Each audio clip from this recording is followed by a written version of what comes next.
या भागामध्ये प्रचंड मोठ्या प्रमाणावर खुरसे प्रजातीचा साप आहे, पण भाई आतापर्यंत तर काही आपल्याला दिसलं नाहीये। छत्रपती शिवाजी महाराज की जय भवानी। आपण भरपूर जास्त आवाज केला तर भरपूर जास्त अशा माशा उठतील आणि आपल्याला सुजवतील। जवळजवळ 40 फुटाचा पॅच हात चढून आता आपण शरद भाऊच्या लँग्वेज मध्ये फिलिंग एकदम ढगात भाई। अलंग या किल्ल्याचा कातळ खडकामधील रॉक पॅच उतरतो आपण आणि फिलिंग ढगात जाण्याची वेळ आहे, पण इथं ढगत नाही भाई, हातामध्ये आलोय। हो वाईला खाली बघायलाच नको बाबा।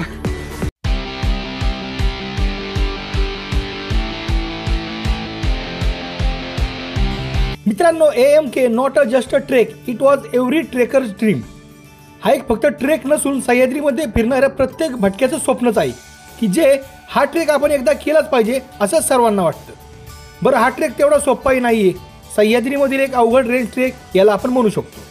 या ट्रेक दरम्यान आपल्याला रॅपलिंग, क्लाइम्बिंग आणि त्याचबरोबर जीवघेण्या अवघड कातळ खडकांच्या पायऱ्यांचाही प्रवास करावा लागतो। हा एक टेक्निकल ट्रेक असल्याने लोकल गाईड जे क्लाइम्बिंग आणि रॅपलिंगमध्ये मास्टर आहेत अशा एकनाथ खडके यांच्यासोबत ट्रेक करण्याचा आमचा योग आला।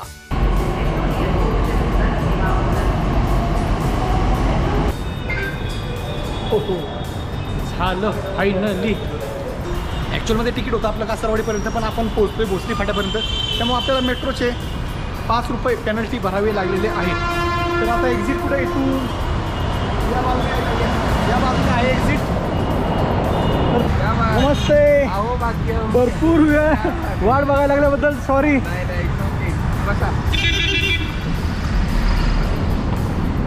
भंडारदरा धरणाजवळील घाटघर हे या किल्ल्याच्या जवळचे गाव। पुणे ते घाटघर हे अंतर जवळजवळ 200 किलोमीटरच्या आसपास। आम्ही पुण्याहून घाटघरला पोहोचलो व एकनाथ खडके यांच्याच घरी मुक्काम केला। सकाळी नाश्ता करून लवकरच ट्रेकला सुरुवात केली। आम्ही या ट्रेकची सुरुवात घाटघर या गावामधून केली, तसेच आंबेवाडी या गावामधून सुद्धा ट्रेकला दुसरा रस्ता आहे। नमस्कार मित्रांनो, स्वागत आहे अजून एका नवीन व्हिडिओमध्ये शरद कोटेकर ब्लॉग या यूट्यूब चॅनलवर। भाई, आजचा जो ट्रेक करणार आहे ना आपण, सह्याद्रीमधली भटकंती या किल्ल्याशिवाय पूर्णच होत नाही। म्हणजे हा ट्रेक केल्याशिवाय सह्याद्रीमधली भटकंती आपली पूर्ण होत नाही। आणि आजच्या AMK ट्रेकमध्ये भरपूर आपल्याला नवीन मित्रमंडळी भेटलेले आहेत, पण असं वाटतं की नवीन नाहीच आहे आम्ही कोणी। आणि आपल्या बरोबर आहे आज संकेत, जय शिवराय, मी कैलास वाघ, रवींद्र गाईड। रवींद्र आज आपल्या ट्रेकमध्ये लीड करणार आहे आणि तोच आपला करता धरता आहे 2-3 दिवस। जय शिवराय, श्रीकांत पवार। हॅलो सचिन मित्रांनो, सचिन करचे, गुड मॉर्निंग। जय शिवराय, मी हेमंत पिसाळ।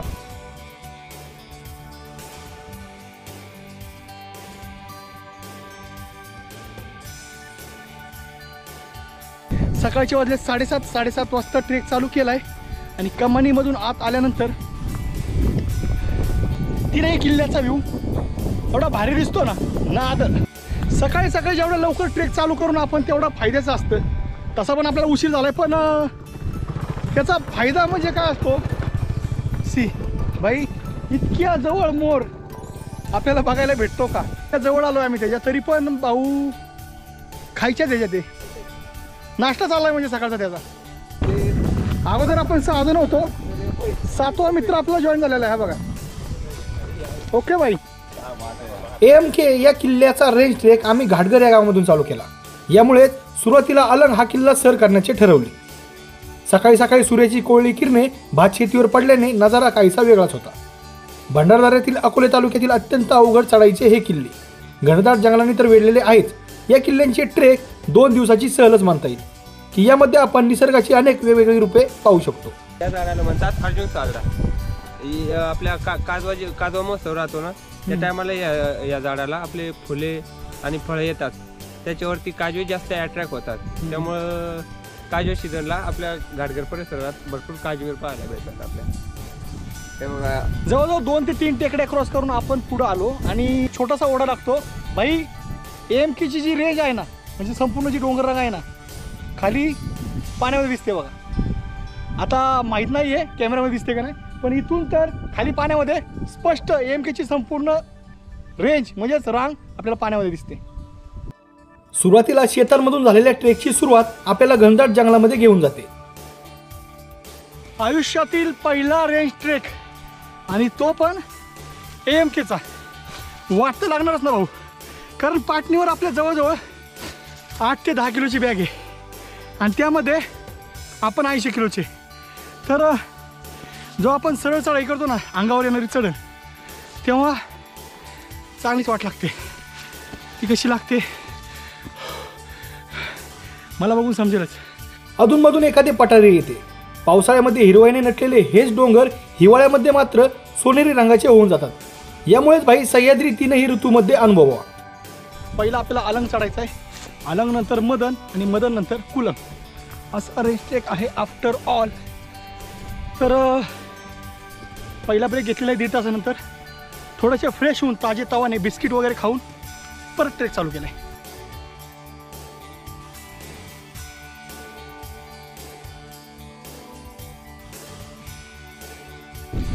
आत्ता खरी मजा येणार आहे, कारण जवळजवळ 1.5 तासाचा ट्रेक केल्यानंतर आपल्याला असं वाटतं की आपण निम्म्यामध्ये आलोय. पण हे घ्या, मागचे डोंगर चढून आपण आलो, हा त्याच्यापेक्षा टफ आहे. आत्ताच एवढी लागली आहे, गॉड नोज अजून कसं काय होईल सांगता येत नाही बाबा. कारण बघितल्यावरच असं वाटतंय ना. या ट्रेकमधील महत्त्वाची गोष्ट म्हणजे आपल्या जवळ जेवढे जास्त पाणी कॅरी करता येईल तेवढे करा. वाटेमध्ये संपलेल्या बाटल्या पुन्हा भरून घ्या, कारण भाई जल हे तो जीवन आहे. याच वॉटरफॉलपासून 5 ते 10 मिनिटांमध्येच आपण पहिल्या शिडीपाशी पोहोचतो. किल्ल्यावरील कातळ खडकाचे जे अवघड टप्पे आहेत त्या ठिकाणी लोखंडी शिड्या बसवून वाट एकदम सोपी करण्यात आलेली आहे. कारव्यानं 7 वर्षातनं एकदा फुलते. 7 वर्षातनं एकदा फुलती. आणि त्याचा बिया, ह्या बिया आहेत ना आत्ता, मग ह्या बिया पडणार, या बिया पडल्यानंतर हे झाड मरून जातं, मरणार आणि परत परत 7 वर्षांनी नवीन रोप तयार होतात. हां हां हां. काही जवळजवळ 2 ते 2.25 तास झाले ट्रेक चालू करून. छोटीशी टेकडी, पठार, टेकडी, पठार, टेकडी, जंगल आणि वॉटरफॉल असा प्रवास करून आपण पोहोचले आता या लोखंडाच्या शिडीपाशी. दमछाक करणारा ट्रेक. फुल रोमांच आणि मजा. खाली जंगलामध्ये आपल्याला पहिली शिडी लागते, पहिली शिडी दिसते, ती क्रॉस करूनंतर पुढं परत दुसरी आणि ही अलंग किल्ल्यावर जाणारी 3री शिडी, की जी जवळजवळ 80 पायऱ्या आहेत या शिडीला. 80 पायऱ्यांच्या आसपास या शिडीला पायऱ्या आहेत. त्याचबरोबर अंदाजे 60 ते 70 फुटाची ही शिडी या ठिकाणी लावल्यामुळे किल्ल्याची चढाई एकदम सोपी झालेली आहे. हा आहे अलंग किल्ला. या किल्ल्याची चढाई करतो आणि या किल्ल्याच्या बरोबर आपल्याला समोर हा मदन किल्ला बघायला भेटतो. हा मदन किल्ला आणि त्याच्या बरोबर बाजूला कुलंग.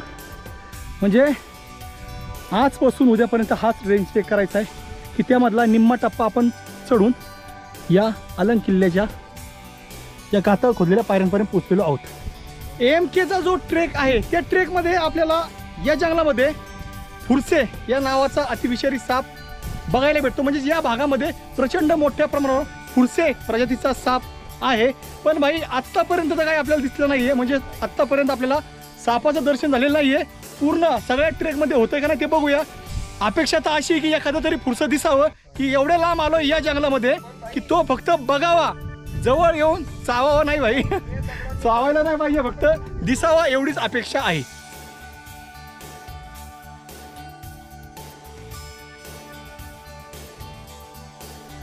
जवळजवळ 3 ते 3.25 तासाच्या चढाईनंतर अलंग किल्ल्याच्या गणेश दरवाजाजवळ आपण पोहोचलो आहोत. आणि गडाचा दरवाजा हा पूर्णपणे असा मोठ्या मोठ्या दगडांनी बंद झालेला आहे.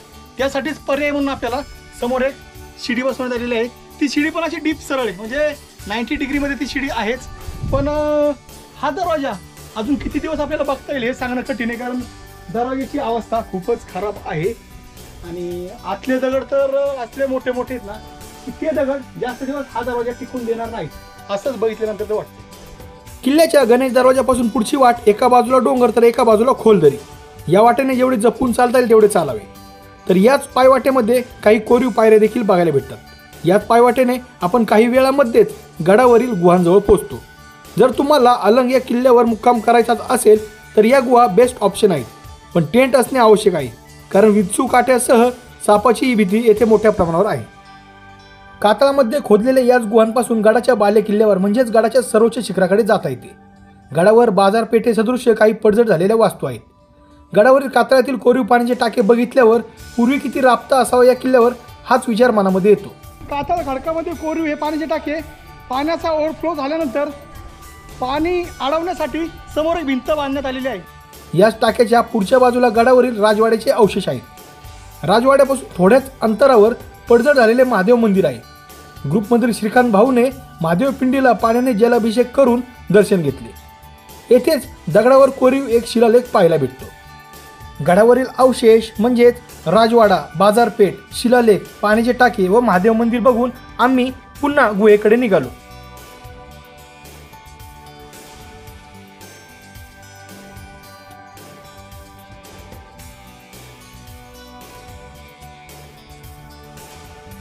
मस्त असं जेवण उरकून अलंगडाला आता आपण निरोप देतोय आणि निघालोय मदनगडाकडे.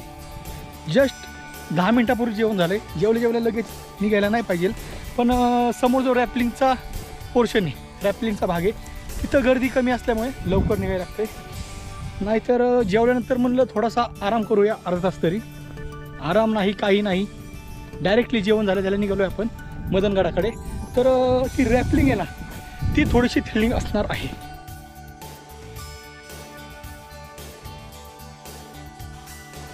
सो फायनली आता आम्ही हार्नेस बांधलेला आहे आणि रॅपलिंगसाठी रेडी झालोय. जवळजवळ 50 फुटाचा पॅच आपल्याला 50पेक्षा खाली रॅपलिंग करून उतरायचं आहे. तर बघूया कसं आहे. मी दिसतोय का नाही? हे आमचे सचिन सर चला, एक्साइटेड, लय भारी. भाई. हां चल भाऊ. रॅपलिंग करण्या अगोदर आपल्याला या थरारक पायऱ्या उतराव्या लागतात की ज्या छोट्या तर आहेतच आणि उंच सुद्धा आहेत. आणि रॅपलिंगचा जो थरारक एक्सपिरियन्स आहे तो आपला सुरू आहे. दोर आहे, हार्नेस आहे आणि अतिशय काळजीपूर्वक आपण उतरतोय. ॲक्च्युली हा पहिला जो टप्पा आहे तो तसा सोपा आहे, पण स्टील आपण रोप आणि हार्नेसने उतरतोय. So yes. या पायऱ्यांवर रोप बांधल्याने थोडी भीती कमी वाटत होती, पण समोर असणारी दरी धडकी भरत होती. कारण तुम्हालाही अंदाज येऊ शकतो की हे किती थरारक आहे. आपण रॅपलिंग करतो तेथे एक छोटीशी गुहा देखील आहे. तेथे आपण थोडा आरामही करू शकतो, कारण गुहेबाहेरील पायऱ्यांवर मोकळी जागा तशी थोडी कमीच आहे. फायनली अलंगड उतरतोय आपण. हे डाव बरोबर बरोबर. इकडे या, इथे इथे इथं आधी हा पाय ठेवू ना. ओके, पायामध्ये अंतर घ्या. 2 मिनिटं घेतो. नाही मी सोडणार ना. पायामध्ये अंतर घ्या. ओके, बॉडीवर थोडं पाठ मागला. सोडा की तुम्ही सोडलं तर. ओके. छत्रपती शिवाजी महाराज की जय भवानी. खतरनाक असा अलंग या किल्ल्याचा कातळ खडकामधील रॉक पॅच उतरतोय आपण. आणि फिलिंग ढगात जाण्याची वेळ आहे, पण इथं ढगच नाही भाई. त्यामुळं एकदम निवांतपणे आपण हा कातळ खडक उतरत आहे. या अगोदर मी मोर्शीच्या भैरवगडावर रॅपलिंग केली होती, यामुळे यावेळी जास्त काही अडचण आली नाही. ही अंदाजे 50 फुटाची रॅपलिंग करून खाली उतरल्यानंतर पुढे थोड्याच अंतरावर आपल्याला पुन्हा रोप लावून 15 ते 20 फुटाचा पॅच उतरावा लागतो.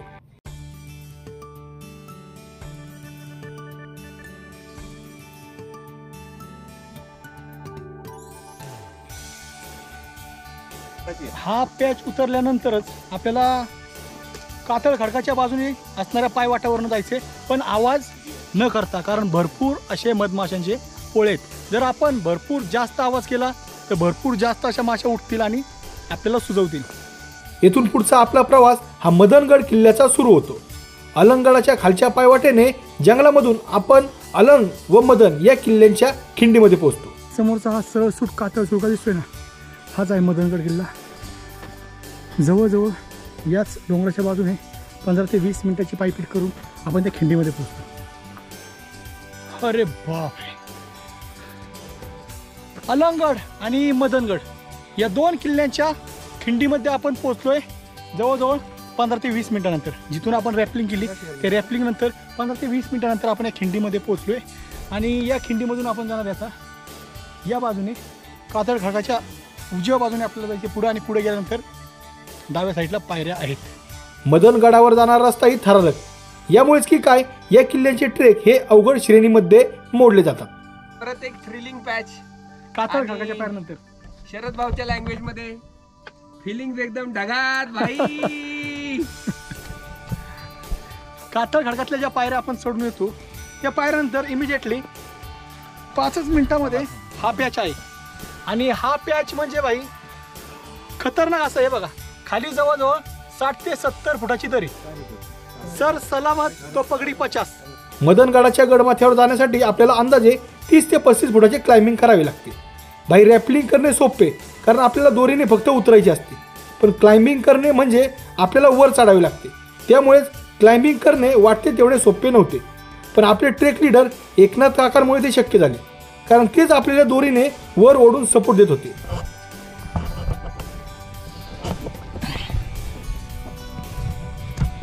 होय चांगलीच लागते. जवळजवळ 83 किलो वजन आहे आपलं. आणि एवढं वजन घेऊन आपल्याला हा कातळ खडक चढतोय. वरून थोडासा सपोर्ट आहे बरं का, की वरतात तिथे, पण हातावर भरपूर जोर येतोय. हो चांगलंच, हो चांगला जम लागलाय.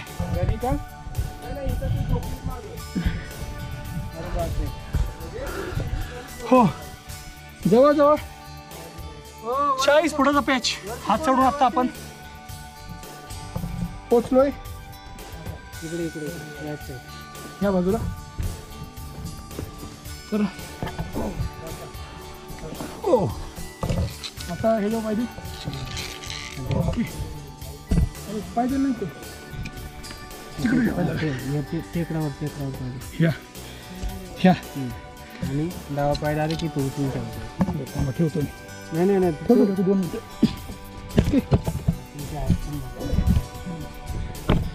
हा हो खोला बाबा, चांगला जम लागतोय. तरी ह्यांचा सपोर्ट आहे म्हणून हा पॅच थोडासा सोपा होतोय. धन्यवाद काका. अवघड मानल्या जाणाऱ्या क्लाइम्बिंगच्या थरारानंतर पुढे पुन्हा एका बाजूला दरी तर एका बाजूला डोंगर अशी पायवाट. पण त्यानंतर जो अलंगडाचा नजारा दिसतो ना भाई, नाद. मदनगडावरून चंद्रासारखा दिसणारा अलंगडाचा व्ह्यू म्हणजे ट्रेकमधील सर्वात भारी नजारा, की जो इतक्या वेळेच्या ट्रेकचा थकवा क्षणामध्ये घालवतो. अरे डायरेक्टली वळण नाहीत असं वाटतंय. घाटामध्ये आलो आपण, घाटामध्ये, माणसांच्या घाटामध्ये, गाड्यांच्या नाही बरं का, माणसांच्या घाटामध्ये आलोय.